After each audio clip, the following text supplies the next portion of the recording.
En accélérant la modernisation de ses infrastructures, le Maroc se prépare à briller sur la scène sportive mondiale. Une transformation majeure en vue d'accueillir la Coupe d'Afrique 2025 et la Coupe du Monde 2030, avec notamment la construction et la rénovation de stades, le renforcement des réseaux routiers, ferroviaires et aériens, ainsi que la généralisation de la 5G. Et à ce propos, une réunion entre la CGEM et la Fédération royale marocaine de football s'est tenue aujourd'hui à Rabat. Elle a permis de faire le point sur l'avancement de tous ces préparatifs. C'est un reportage de Mohamed Boubacar, le récit est d'Yassine Aziz. Le Maroc connaît actuellement une dynamique de construction et de rénovation de ses infrastructures sportives.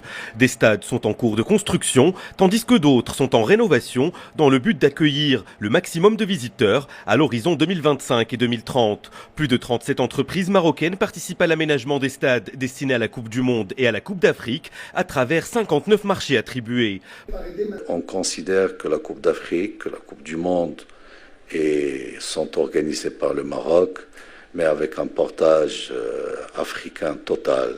On sera ouvert sur toutes les potentialités africaines, parce qu'on prend le tour de rôle de l'Afrique pour organiser la Coupe du Monde, mais aussi sur le potentiel de notre diaspora à l'étranger. Au cœur de ces préparatifs d'envergure, la réussite de l'accueil ne peut être envisagée sans la mise en place d'une infrastructure technologique intelligente, capable de répondre aux exigences de notre époque. C'est dans cette optique que le Maroc prévoit de généraliser la couverture 5G dans 40 villes d'ici 2028, en donnant la priorité aux stades, aux hôtels et aux centres de diffusion. Plus de 1000 milliards de dirhams qui vont être investis sur ces 5 prochaines années. C'est un événement exceptionnel pour notre pays, un événement exceptionnel pour les entreprises marocaines où elles doivent apprendre à des nouveaux métiers, où elles doivent, quand ils n'ont pas un métier, d'amener le savoir-faire avec des partenaires étrangers. Outre les efforts de construction et de modernisation, le secteur touristique évolue avec une dynamique remarquable. Le Maroc vise à doubler sa capacité hôtelière en ajoutant 137 000 lits supplémentaires. Cette expansion s'inscrit dans une vision plus large, celle d'accueillir 26 millions de visiteurs d'ici 2030. Une dynamique qui s'inscrit dans un contexte plus large d'accélération de l'investissement national. Le ministre délégué chargé de l'investissement, Karim Zidane, a annoncé hier devant la Chambre des conseillers que la Commission nationale des investissements a validé 191 projets pour un montant dépassant les 326 milliards de dirhams. Et cette vision de développement ne se limite pas au terrain économique, elle s'étend également au champ diplomatique. Le Maroc, en hôte engagé de la diplomatie parlementaire africaine, confirme son rôle moteur dans la dynamique de coopération continentale. Et c'est dans cet esprit que se sont ouverts au siège de la Chambre des représentants à Rabat les travaux de la 83e session du comité exécutif de l'Union parlementaire africaine. Stabilité, souveraineté, diplomatie parlementaire et développement durable était au cœur des discussions. Bouchra Raif et Salim Ableb. L'UPA, c'est d'abord un espace de dialogue. Ils sont 41 représentants de parlements nationaux à avoir fait le déplacement à Rabat dans le cadre de cette 83e session du comité exécutif de cette instance fondée il y a plus d'un quart de siècle à Abidjan. En accueillant cette 83e session stratégique, le Maroc réaffirme son leadership de dialogue, de stabilité et d'action, un cap nécessaire à l'heure où l'Union parlementaire africaine veut transformer les défis en levier de souveraineté et de développement partagé. L'eau, indispensable à notre alimentation, est aussi au cœur d'une tradition bien ancrée chez nous, celle du thé. Et en cette journée internationale du thé, focus sur cette boisson qui accompagne le quotidien des Marocains et séduit aussi les touristes. À Marrakech, un musée dédié raconte son histoire et ses spécificités régionales. Reportage de Rafiqa Gomad et Isa Charqi. C'est sans conteste la boisson de prédilection de tous les Marocains, le thé. Un mélange d'eau bouillante, de thé vert séché, de menthe fraîche et de sucre qui donne cette infusion au goût agréable, grandement apprécié par les Marocains comme par les étrangers. C'est une boisson qui nous accompagne à chaque fois pendant les fêtes et même au quotidien. Il est impossible de recevoir un invité sans lui servir du thé. Et personnellement, le thé sahraoui est mon préféré. C'est très bon, le goût est incroyable, j'ai beaucoup aimé. J'ai beaucoup aimé celui que mon ami a commandé, du thé à base de fleurs d'oranger. C'est quelque chose que nous n'avons pas aux Pays-Bas. J'ai beaucoup apprécié. C'est décidément mon thé favori. Le thé, cette composante du patrimoine marocain, se décline en 12 genres. Chaque région y ajoute une épice particulière. Thé à base de clous de girofle, de thym ou encore de cannelle, ce musée propose de découvrir ces différentes saveurs et leur histoire. C'est très difficile de prendre un thé par région, mais on a pu réussir de prendre une seule recette et les gens peuvent venir découvrir ces différentes recettes ici. Étrangers comme marocains. On a aussi un musée qui retrace l'histoire du thé vert. On sait utiliser les ustensiles utilisés du thé, comme ce que vous pouvez voir derrière moi. Et ce qui est encore une fois magnifique, c'est que la diversité du thé représente la diversité de notre culture. Et qui dit thé dit douceur, le Riad propose également à ses visiteurs de découvrir les gâteaux qui accompagnent le mieux l'indétrônable thé marocain. On reste au Parlement, toujours à la Chambre des représentants, où a été adopté hier en séance législative à la majorité un projet de loi relatif au code de procédure pénale dans son intégralité. Après près de 8 heures d'examen, le texte a été approuvé à la majorité. Dans son allocution introductive, le ministre de la Justice a souligné que ce projet de loi représente une étape qualitative et inédite dans le processus de modernisation du système pénal national. Et ce projet de loi s'inscrit dans le prolongement des autres réformes entreprises par le ministère, comme la loi sur les peines alternatives et l'organisation des établissements pénitentiaires, et tout cela dans le cadre d'une vision globale visant à moderniser la justice pénale. Alors en quoi ce nouveau texte représente-t-il un tournant dans le système judiciaire et quels sont les défis à relever? On va tout de suite faire le point avec Lina Louafi dans sa chronique Le droit de savoir. Lina, bonsoir. Bonsoir Ihsen. Alors comment ce nouveau code de procédure pénale marque une réforme inédite et structurante du système judiciaire national? Ce code de procédure pénale constitue bien plus qu'un simple ajustement législatif. En raison de la profondeur de ses apports et sa portée systémique, c'est une nouvelle page pour la justice pénale. La loi 03-23 modernise la procédure pénale, introduit des mécanismes nouveaux et structurants pour mieux protéger les droits des justiciables. Parmi les nouveautés de ce texte, le renforcement des garanties juridiques dès l'enquête préliminaire, la consécration du principe de présomption d'innocence, le refus de considérer le silence comme un aveu ou encore la réduction du recours à la détention provisoire au profit des peines alternatives ou de mécanismes de réinsertion.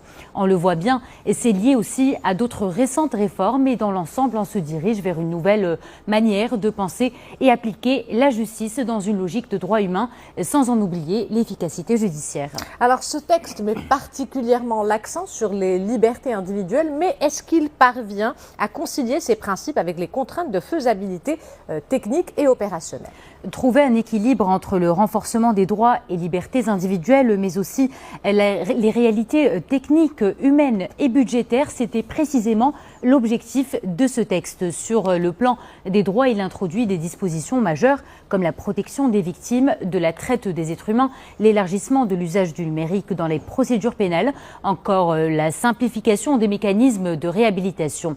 Cependant, toutes les propositions d'amendement n'ont pas été retenues. Au total, il y en a eu près de 1400 qui ont été déposées et bien qu'une grande partie ait été acceptée, les autres ont été écartées. Non par opposition de principe, mais entre autres parce qu'elles exigeaient des ressources importantes. L'ambition de modernisation est bien réelle, mais avec un souci de faisabilité concrète. En d'autres termes, éviter toute réforme inapplicable. C'est ainsi que ce texte de loi pourra réussir le défi de joindre idéal juridique et pragmatisme institutionnel. Merci Lina pour cet éclairage. Après plusieurs jours d'affluence exceptionnelle, les journées portes ouvertes de la DGSN se sont clôturées aujourd'hui. Des centaines de milliers de visiteurs ont pu découvrir les innovations logistiques et s'imprégner des nombreuses actions de sensibilisation. Ce rendez-vous a une fois de plus confirmé la proximité et l'engagement des forces de sécurité au service des citoyens. Reportage Saïd Ajana, commentaire Oussama Al-Fqal. Transparence, communication et explication. Les journées portes ouvertes représentent une plateforme idéale pour la Direction générale de la Sûreté nationale de s'ouvrir sur son environnement global et de répondre aux besoins d'information des citoyens. En quelques jours, des visiteurs des 4 coins du royaume, tout âge confondu, ont parcouru les allées et les stands des différents services sécuritaires, curieux de découvrir les coulisses du travail monumental effectué quotidiennement par les forces de police. J'ai découvert plusieurs nouvelles choses sur les missions et les actions de certains services de police. C'est la première fois que je vois ces choses de près. C'est un bon moyen de rapprocher ce service du citoyen et de le tenir informé. J'ai vu ici des éléments que je ne connaissais pas, comme cette nouvelle voiture de police ou encore l'équipement dédié à la lutte contre le crime organisé. J'ai découvert les différences qui existent entre la police que l'on connaît tous, les services aéroportuaires, de lutte anti-stupéfiants ou encore dédiés à la supervision des événements sportifs d'envergure comme la Coupe du Monde. Sécurité sportive, cybercriminalité, véhicules de patrouille intelligents, cette 6e édition a proposé de nombreuses nouveautés qui ont suscité l'intérêt des visiteurs. Les objectifs de cette édition sont principalement la proximité de nos services aux citoyens, la sensibilisation et la prévention, ainsi que la capitalisation sur l'ensemble des acquis des JPO précédentes en termes de communication institutionnelle, ainsi que d'ouverture de l'institution sur son environnement que l'on ne cesse d'élargir. En près d'une semaine, les journées portes ouvertes ont accueilli des centaines de milliers de visiteurs, avides d'en savoir plus sur les missions menées par les différents services de sécurité du Royaume, concomitant cette année avec le 69e anniversaire de la création de la Direction générale de la Sûreté nationale. Focus à présent sur cette initiative qui vise à renforcer l'accès aux soins dans les zones les plus isolées, un engagement concret d'une nouvelle génération au service des populations rurales. L'association MedTalk des étudiants en médecine et médecins internes à la faculté de médecine et de pharmacie de Casablanca a organisé une caravane médicale pluridisciplinaire dans la commune de Ain Aïcha près de Taounet. C'est un reportage de Driss Cohen et Sarah Jabri. Ils sont encore étudiants, mais déjà sur le terrain, venus de la faculté de médecine et de pharmacie de Casablanca. Ici à Ain Aïcha, dans la province de Taounet, ils installent une caravane médicale de proximité. Consultation, dépistage et conseils en santé, tout est offert gratuitement. Cette opération mobilise 25 médecins. Plus de 1000 personnes ont bénéficié de consultations en médecine générale et spécialisée, en plus de la caravane chirurgicale menée simultanément au niveau de l'hôpital provincial de Taounet. Cette action nous a permis de dépister plusieurs maladies chroniques, particulièrement chez les personnes âgées. Beaucoup de patients que nous avons reçus souffrent d'hypertension artérielle ou de diabète. Pour ces futurs médecins ou médecins en internat, l'engagement ne peut pas attendre. Bénévoles, motivés, ils mettent leur savoir au service de ceux qui en ont rarement accès. Je suis venue à Ain Aïcha spécialement pour la caravane. L'équipe médicale a été aux petits soins. Nous les remercions pour cette mobilisation. Mon fils est souffrant, le médecin l'a ausculté et lui a prescrit les médicaments nécessaires. À Taounet, ces étudiants ont déployé plus qu'une action humanitaire. Ils ont laissé une empreinte, celle d'une génération marocaine consciente, impliquée, qui agit parfois avec les moyens du bord, mais avec une volonté immense.